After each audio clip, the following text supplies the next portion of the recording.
speak again for an hour. But in that silence, something shifted. Not love. Not yet. But a beginning. That night. As Eli was chopping wood in the dark, headlights came through the trees. A truck. Loud. Wrong. Maeve stepped out with a rifle slung over one shoulder and a calm that made your blood cold. Jared Holt, the cousin of her dead husband. Rich. Mean. Petty. He got out slow, grinning like a snake in Sunday clothes. "You think signing some paper makes this your land, Maeve?" he said, eyes flicking to Eli. "Or are you just playing house again?" Maeve didn't blink. "You got 10 seconds to drive off." "Or what?" Jared laughed. Eli didn't wait. He walked forward, shovel still in hand, and stood between Jared and the porch. No shouting. No threats. Just the quiet of a man who decided losing wasn't an option anymore. Jared looked him over like weighing beef. "You think you scare me?" "No," Eli said. "I think I'm the reason you're still breathing." Something in Jared's smile died, and after a few seconds too long, he got back in his truck and left. Maeve walked up beside Eli. "You meant that?" she asked. "I don't say things twice," he replied. She stared at him, then nodded.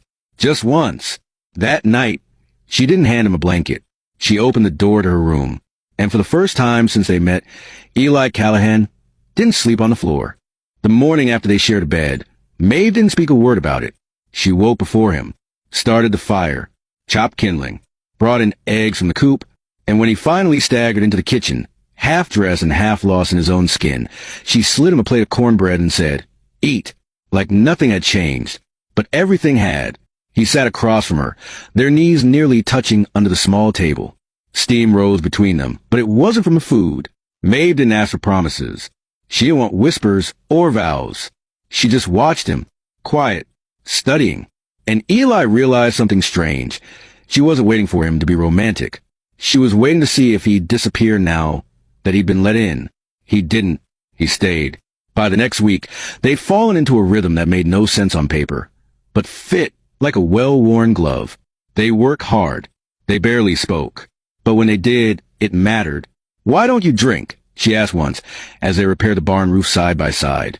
"Because when my brother drank, I bled," he said. She nodded once, hammered the next nail, without comment. Another day, he asked, "Why'd your first husband die?" She didn't flinch, rode out drunk, thought he could beat the blizzard. He couldn't. She tossed him a wrench and kept sawing. That's how they loved each other. Not with flowers, but with truth. One afternoon, while May was in town trading pelts for seed, Eli went out to the east pasture. There, pinned against a post, was a note